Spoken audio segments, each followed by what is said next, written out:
नमस्कार मित्रांनो. अलीकडेच हंता व्हायरस नावाचा एक धोकादायक विषाणू पुन्हा चर्चेत आला आहे. अटलांटिक महासागरातील एका क्रूझ जहाजावर हंता व्हायरसचे अनेक रुग्ण आढळल्याने हा विषाणू पुन्हा चर्चेत आला आहे. जागतिक आरोग्य संघटनेने या प्रकरणाची दखल घेतली असून काही मृत्यूही नोंदवले गेले आहेत. म्हणूनच लोकांच्या मनात एक मोठा प्रश्न निर्माण झाला आहे. हा विषाणू कोरोनासारखी महामारी निर्माण करू शकतो का?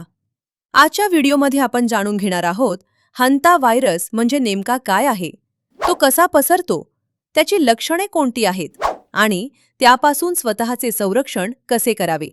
तर चला सुरू करूया. हंता व्हायरस हा उंदरांद्वारे पसरणारा एक विषाणूजन्य आजार आहे. संक्रमित उंदरांची लघवी, विष्ठा किंवा लाळ यांमधील सूक्ष्म कण जेव्हा हवेमध्ये मिसळतात आणि आपण ते श्वासावाटे शरीरात घेतो तेव्हा संसर्ग होऊ शकतो. हा विषाणू मुख्यतः दोन अवयवांवर गंभीर परिणाम करतो: फुफ्फुसे आणि मूत्रपिंड. काही रुग्णांमध्ये श्वास घेण्यास गंभीर त्रास होतो, तर काही प्रकरणांमध्ये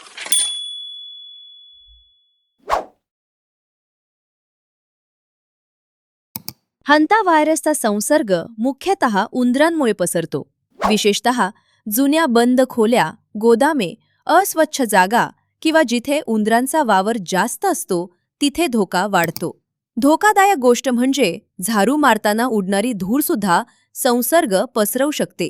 आता सर्वात महत्त्वाचा प्रश्न, हा विषाणू माणसाकडून माणसाला पसरतो का? बहुतेक प्रकरणांमध्ये उत्तर आहे नाही.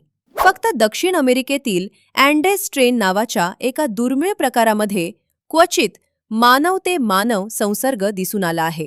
म्हणजेच कोरोनासारखी जागतिक महामारी होण्याची शक्यता खूप कमी मानली जाते.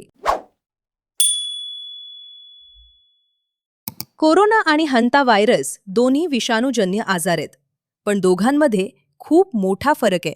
कोरोना माणसाकडून माणसाला अत्यंत वेगाने पसरतो, पण हंता व्हायरस मुख्यतः उंदरांकडून पसरतो. कोरोनामुळे जागतिक महामारी निर्माण झाली होती, पण हंता व्हायरसमध्ये तसा धोका खूप कमी आहे. दोन्हींची काही लक्षणे सारखी वाटू शकतात, पण त्यांचा प्रसार आणि परिणाम पूर्णपणे वेगळे आहेत. सुरुवातीला हंता व्हायरसची लक्षणं साध्या तापासारखी वाटू शकतात.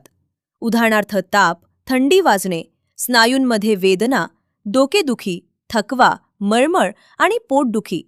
पण काही दिवसानंतर स्थिती अचानक गंभीर होऊ शकते. विशेषतः हंता व्हायरस पल्मोनरी सिंड्रोम म्हणजेच HPS मध्ये रुग्णाला श्वास घेण्यास त्रास होतो, छातीत जडपणा जाणवतो आणि फुफ्फुसांमध्ये द्रव साचू लागतो. एकदा फुफ्फुसांवर परिणाम सुरू झाला की परिस्थिती अतिशय वेगाने गंभीर होऊ शकते. इतिहासात प्लेगने जगभरात मोठा कहर केला होता. त्या आजाराचाही संबंध उंदरांशी होता, पण प्लेग हा जीवाणूंमुळे होतो, तर हंता व्हायरस हा विषाणूमुळे होतो. तरीही या सर्व आजारांमध्ये एक गोष्ट समान आहे: अस्वच्छता. जिथे कचरा जास्त, उंदरांचा वावर जास्त आणि स्वच्छतेचा अभाव, तिथे अशा आजारांचा धोका वाढतो. सध्या हंता व्हायरससाठी कोणतीही निश्चित लस किंवा विशेष औषध उपलब्ध नाही. उपचारांमध्ये ऑक्सिजन थेरपी, व्हेंटिलेटर सपोर्ट आणि सपोर्टिव्ह केअर दिली जाते, म्हणजे शरीराला संसर्गाशी लढण्यासाठी मदत केली जाते. यामध्ये लवकर निदान खूप महत्त्वाचे असते. जर तापानंतर श्वास घेण्यास त्रास होत असेल तर त्वरित डॉक्टरांचा सल्ला घ्यावा. हंता व्हायरसपासून संरक्षणासाठी सर्वात महत्त्वाची गोष्ट म्हणजे स्वच्छता. बंद खोल्या साफ करण्यापूर्वी दारे आणि खिडक्या उघड्या ठेवा. कोरडा झाडू वापरू नका, कारण धूळ उडाल्याने विषाणू हवेत पसरू शकतो. त्याऐवजी ओल्या कपड्याने साफसफाई करा. उंदरांचा वावर असलेल्या ठिकाणी मास्क आणि हातमोजे वापरा. अन्नपदार्थ उघडे ठेवू नका आणि भिंतींमधील भेगा बंद करा. भारतात हंता व्हायरसची काही विखुरलेली प्रकरणे पूर्वी नोंदवली गेली आहेत, मात्र सध्या भारतात मोठा उद्रेक दिसून आलेला नाही.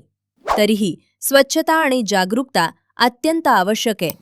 व्हिडिओ उपयुक्त वाटला असेल तर लाईक करा, शेअर करा आणि चॅनलला सबस्क्राईब करायला विसरू नका. भेटूया पुढच्या व्हिडिओमध्ये. धन्यवाद.